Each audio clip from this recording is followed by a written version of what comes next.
Before we start solving physics problems एक question है।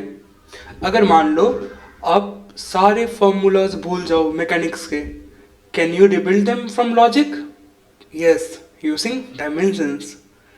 Dimensional analysis ऐसा लैंग्वेज है जो हर फॉर्मूला के पीछे काम करता है। ये बताता है कि क्वांटिटीज कैसे कनेक्टेड है जब आप एग्जैक्ट कॉन्स्टेंट्स को रिमेंबर नहीं करते हो फिर भी। तो आज हम देखेंगे कैसे फार्मूला को देखते हैं, मेमोराइज नहीं करते बस। What are dimensions? फिजिक्स में हर क्वांटिटी को 7 बेस क्वांटिटीज जो हमने पिछले लेक्चर में पढ़ा था में लिख सकते हैं, जैसे mass, length, time, current I and so on. इन्हें कहते हैं बेस क्वांटिटीज, MLT। मैकेनिक्स में हमें MLT का ही काम आएगा, बाकी चीज़ों की ज़रूरत नहीं पड़ेगी। जैसे वेलोसिटी हम लिखते हैं, वेलोसिटी क्या हो गई? वेलोसिटी हमें पता है डिस्प्लेसमेंट बाय टाइम होती है, तो लेंथ की यूनिट है और टाइम की यूनिट है, तो L/T।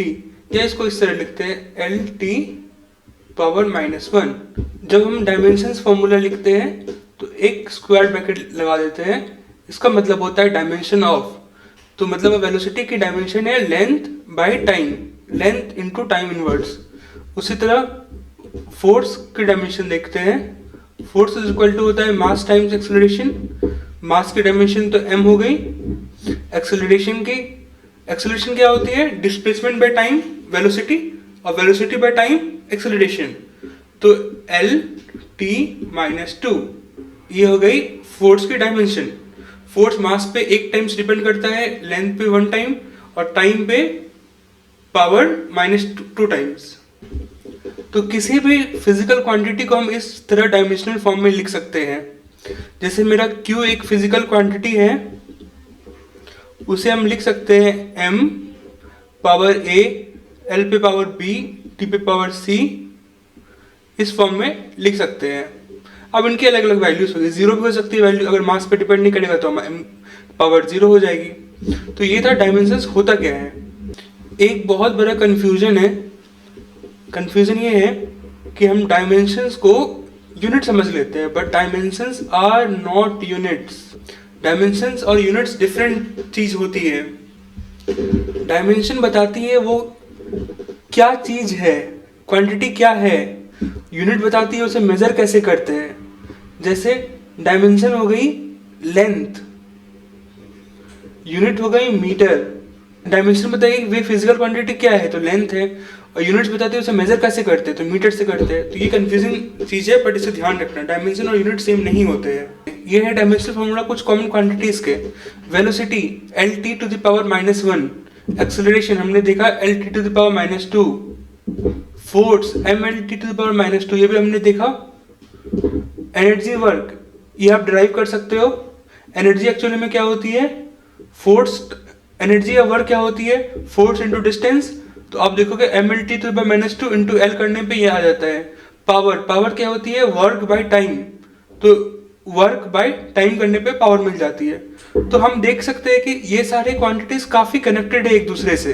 तो फिजिक्स में हमें लगता भले हो कि एक क्वांटिटी दूसरे से अलग है, पर देखने को मिलता है कि ये सारे एक दूसरे से रिलेटेड है।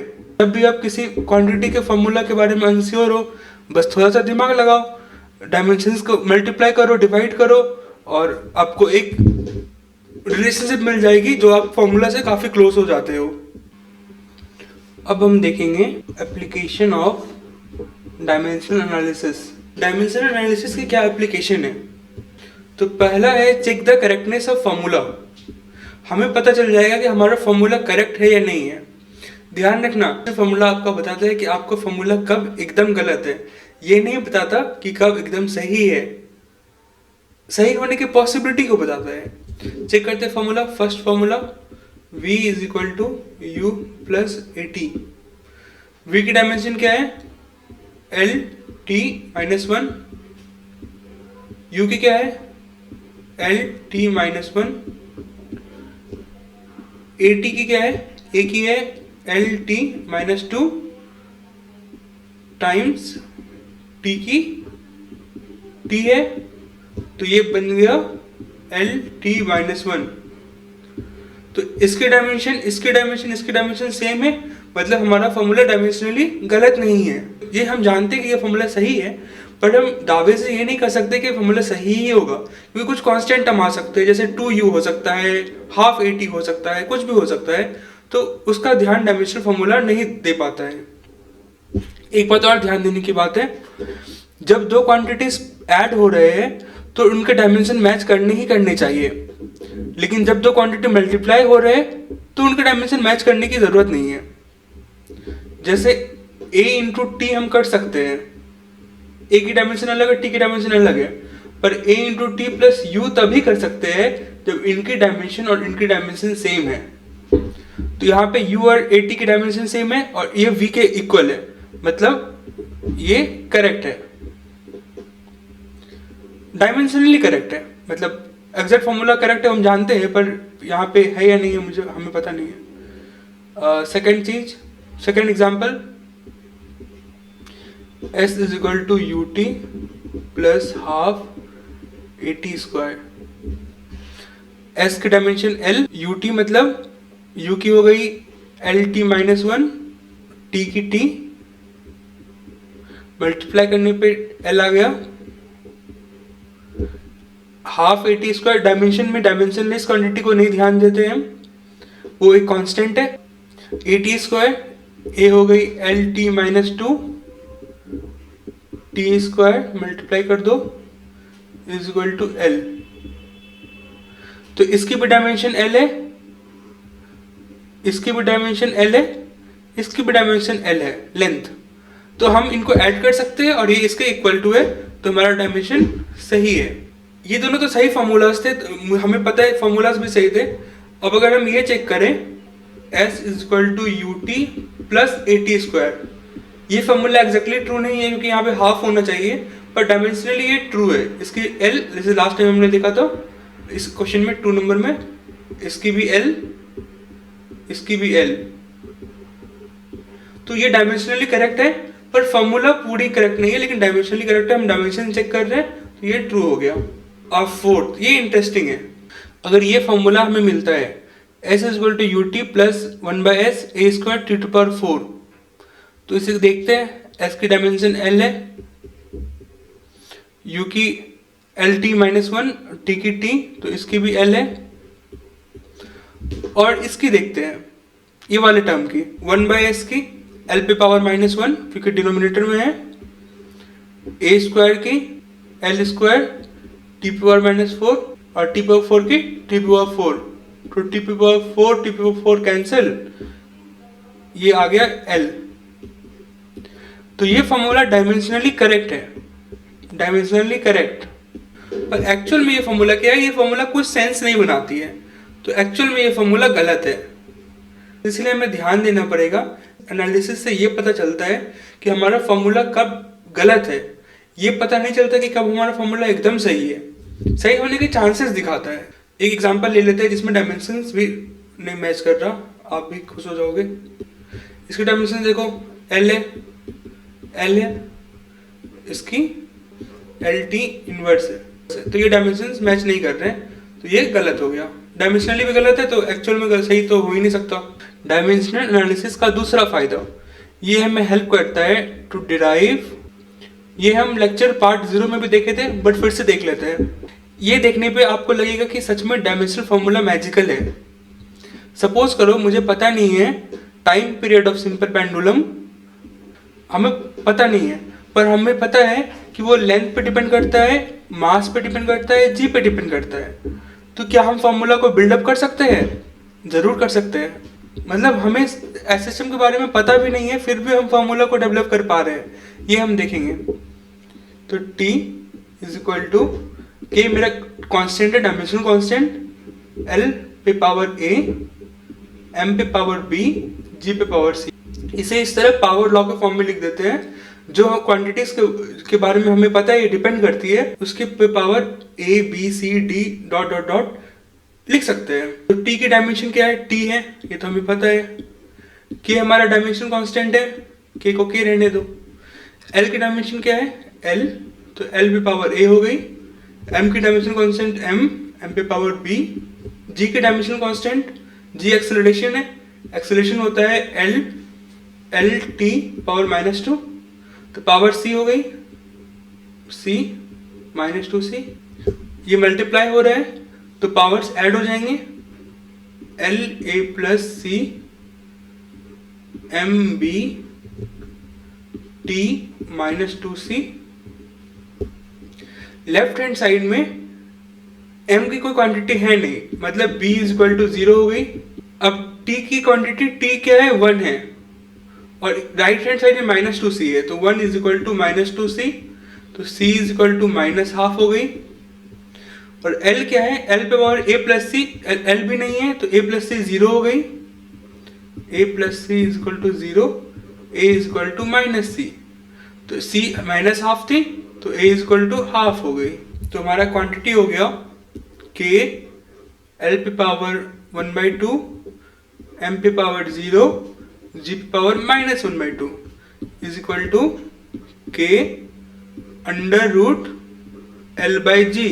इसका मतलब हुआ अगर k हमारा कांस्टेंट है, time period directly proportional to under root l/g, जो कि हमारे एक्चुअल फॉर्मूला से बिल्कुल प्रोपोर्शनल है और क्लोज है। एक्चुअल फॉर्मूला क्या होता है, t is equal to 2 pi root l/g, और हमारा है t प्रोपोर्शनल टू, मतलब t is equal to k root l/g। हमें बस ये जो कांस्टेंट है इसके बारे में नहीं पता था, हमें फॉर्मूला का कोई नॉलेज नहीं था, हमें इसके फिजिक्स का कोई नॉलेज नहीं था, फिर भी हम फॉर्मूला को डिराइव कर पाए, है ना मैजिकल। यहाँ पे ध्यान देना कि k जो हमारा था ये था डायमेंशनलेस कांस्टेंट, इसके डायमेंशंस नहीं है, तो इसीलिए डायमेंशन एनालिसिस में इससे डील करना मुश्किल होता है, ये k का वैल्यू हमें पता नहीं चल पाता है। अब नेक्स्ट हम देखेंगे next use case dimension analysis की, converting units from one to another. हमने पिछले लेक्चर में 1 न्यूटन को कन्वर्ट करना था टाइम में, ये हम कर चुके थे।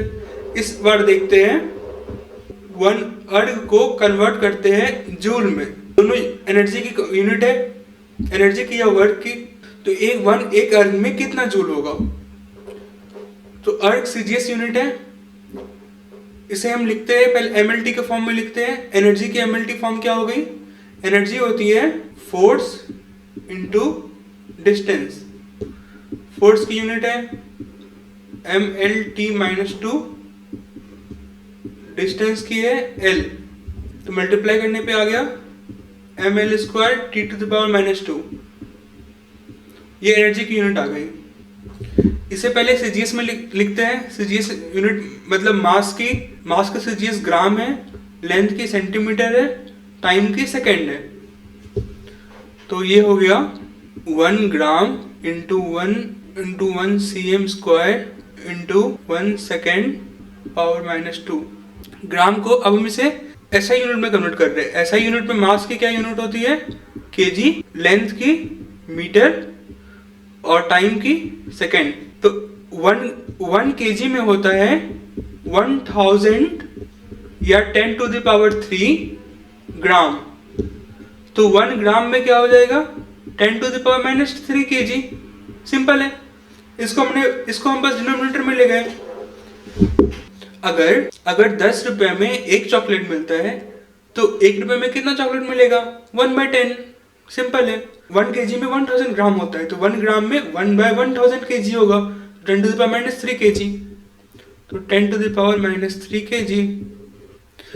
सेम वे 1 मीटर में 100 सेंटीमीटर होता है, तो 1 सेंटीमीटर में 1/100 metre is equal to 10⁻² metre, तो इंटू 10⁻² मीटर, और इसमें स्क्वायर किया गया है, 1 सेंटीमीटर स्क्वायर था, ये स्क्वायर हो जाएगा, और 1 सेकेंड स्क्वायर का 1 सेकेंड⁻² सेम रहेगा, क्योंकि सीजीएस और एसआई में सेम रहता है। तो 10⁻³ kg इंटू 10⁻⁴ मीटर इंटू 1 सेकेंड-2, ये क्या हो गया 10⁻⁷, ये 10⁻⁴ मीटर स्क्वायर हो जाएगा क्योंकि स्क्वायर था, तो ये इक्वल्स क्या हो गया 10⁻⁷ kg metre square second minus 2, और KG metre square second minus 2 क्या होता है? जूल। तो is equal to 10 to the power minus 7 joule. तो 1 erg is equal to 10 to the power minus 7 joule. ये हमारा कन्वर्जन ऑफ यूनिट हो गया। तो आप कोई भी दो यूनिट को आपस में कन्वर्ट कर सकते हो CGS टू SI। आपको उनके जो सिंपलेस्ट फॉर्म है उसमें लिखना है, जो भी जैसे मास का केजी है तो उसका SI में, तो CGS में मास का ग्राम हो गया, लेंथ का मीटर है CGS में सेंटीमीटर हो गया, तो लिख दो, फिर जो कन्वर्टिंग फैक्टर है उसे मल्टीप्लाई कर दो या डिवाइड कर दो, फिर आपको आंसर मिल जाएगा। आपको बस आंसर से मतलब नहीं, आपको ये समझ भी आ गई है कैसे कन्वर्ट हो रहा है, मतलब क्यों 1 erg 10 to the power minus 7 joule हो रहा है, किस किस फैक्टर के कारण चेंजेस आ रहा है। अब देखेंगे लिमिटेशंस ऑफ डायमेंशन एनालिसिस। तो डायमेंशनल एनालिसिस बहुत पावरफुल है, पर इसके भी कुछ लिमिटेशंस है। जैसे सुपरमैन हम जानते हैं कितना पावरफुल है, पर उसके भी लिमिटेशन है, क्रिप्टोनाइट से उसकी तो बैंड बच जाती है। पहला क्या है, डायमेंशनल एनालिसिस हमें कॉन्स्टेंट्स लाइक 2 पाई 1/2 इन सब के बारे में नहीं बताता। तो डायमेंशनलेस क्वांटिटी है उनके बारे में हमें नहीं बताता, तो हमें पूरा फुल फॉर्मूला नहीं मिलता है। हम देखे थे टाइम पीरियड ऑफ पेंडुलम में 2 पाई हमें नहीं मिला था, फिर S equal to UT plus half AT square में हाफ हटा भी डायमेंशनली करेक्ट क्वेश्चन आ रहा था। तो ये इसका एक लिमिटेशन है। दूसरी लिमिटेशन है कि दो क्वांटिटी जिसकी डायमेंशन सेम है लेकिन वो अलग फिजिकल क्वांटिटी हो सकती है। जैसे example torque and energy. Torque क्या होता है? Force into perpendicular distance, something ऐसा होता है। तो F इनटू डी, और एनर्जी की भी डायमेंशन होती है फोर्स इनटू डिस्टेंस। तो दोनों की डायमेंशन हो गई ml square t minus 2 ml square t minus 2, लेकिन दोनों बिल्कुल अलग चीज है, दोनों का मतलब ही अलग है। तो ये एक लिमिटेशन है डायमेंशनल एनालिसिस की। तीसरी लिमिटेशन ये है, ये ट्रिग्नोमेट्रिक फंक्शंस जैसे साइन थीटा, कॉस थीटा, या फिर exponential e to the power something या log x, इन सब के बारे में कुछ नहीं कहता। ये भी एक लिमिटेशन है। जैसे हम पढ़ेंगे वेज के बारे में, वेज की एक्सप्लेनेशन क्या होती है, डायमेंशनल एनालिसिस एक नेसेसरी कंडीशन है बट ये सफिशिएंट वर्ड नहीं है। इन दोनों के बीच में आपको ध्यान देना पड़ेगा क्या होता है नेसेसरी और सफिशिएंट। नेसेसरी मतलब होता है जो जरूरी है, सफिशिएंट मतलब होता है जिससे हमारा काम पूरा बन जाएगा। तो डायमेंशनल एनालिसिस बहुत जरूरी है लेकिन इससे हमारा पूरा काम नहीं बनने वाला है। तो हम इस लेक्चर में देखें डायमेंशंस का पावर, हम पूरा फिजिक्स को रिबिल्ड कर सकते हैं विदाउट मेमोराइजेशन। नेक्स्ट लेक्चर में हम देखेंगे how to handle errors, significant figures and graph. तब तक फॉर्मूलाज को मेमोराइज मत करो, उन्हें ध्यान से देखो और डायमेंशनली समझो, क्योंकि यही फिजिसिस्ट लोग करते हैं।